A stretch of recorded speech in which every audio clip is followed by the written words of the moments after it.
The title of this devotional is called Dishing Up Love, and actually is written by Janet Templeton DeVries. Now she is writing about a cat that she sort of rescued, and I thought this would be a good devotional since we have a lot of cats, cat families, cat parents, and also dogs. But I want to start with the scripture that she is going to, that she's referring to. It's from John chapter 21, verses 15 through 17.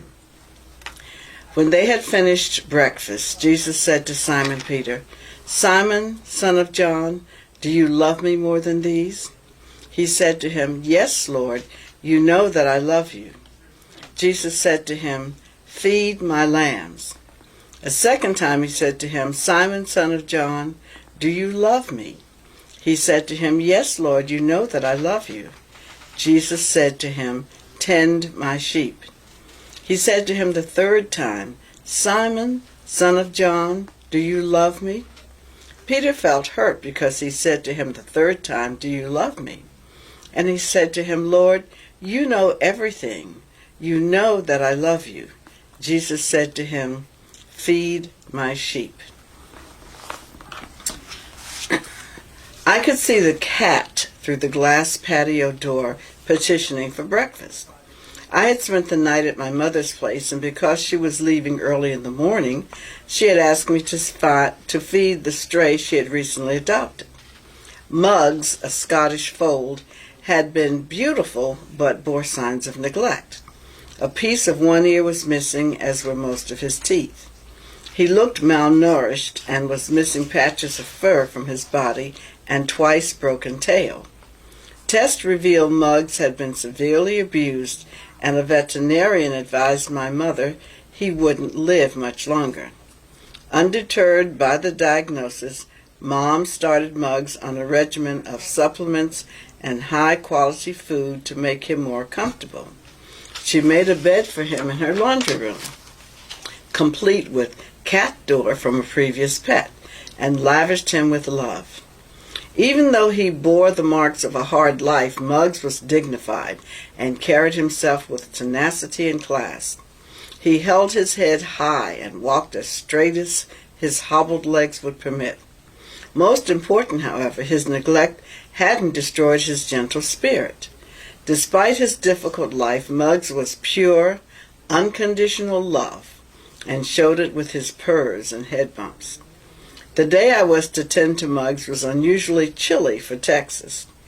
I had an engagement to get to and hurriedly prepared his breakfast.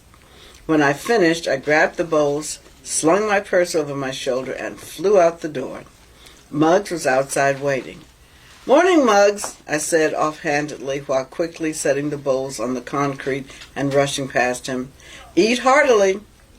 As I strapped on my seatbelt, I saw Muggs slowly make his way to his meal. Backing from the driveway, I noticed he had sat down next to his breakfast, but wasn't eating. The cat looked at me with a kind of sadness as he watched me drive away. I returned at dusk, surprised to see Muggs still seated by his untouched breakfast. "What's wrong, little guy?" I asked as I brushed by. "Not feeling well?" He looked at me, through me, the way cats do. Improbable as it may sound, I felt patience in his expression, the kind that comes from a loving teacher. About that time, my mother drove up. I explained Muggs had sat by his uneaten food all day, not even moving to find a warmer spot. "Did you stroke his head after you gave him the food?" she asked. "He won't eat unless he gets a pat or two." Mom glanced at Muggs.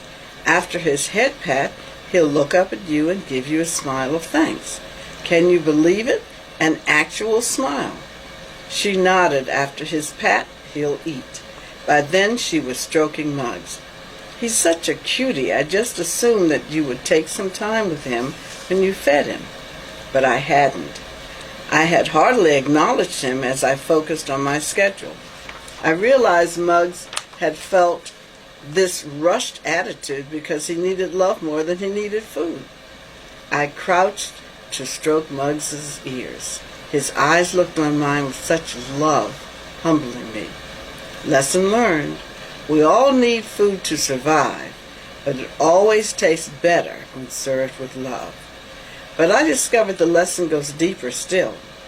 Each of us needs love and courtesy every day.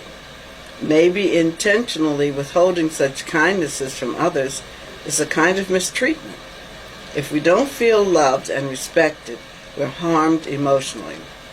Without extending a kind of reverence to others, I came to understand we miss an opportunity to be nurturing. I remember Jesus' words, "Feed my sheep." Perhaps he meant to dish up love, respect, and compassion. Feeding time, when viewed this way, is never ending. We all need to be fed. It took one loving cat to show me these important truths and place them in my heart. And that story sort of reminds us that we need to love one another, not just feeding them, but being kind and attentive to each other. Thank you.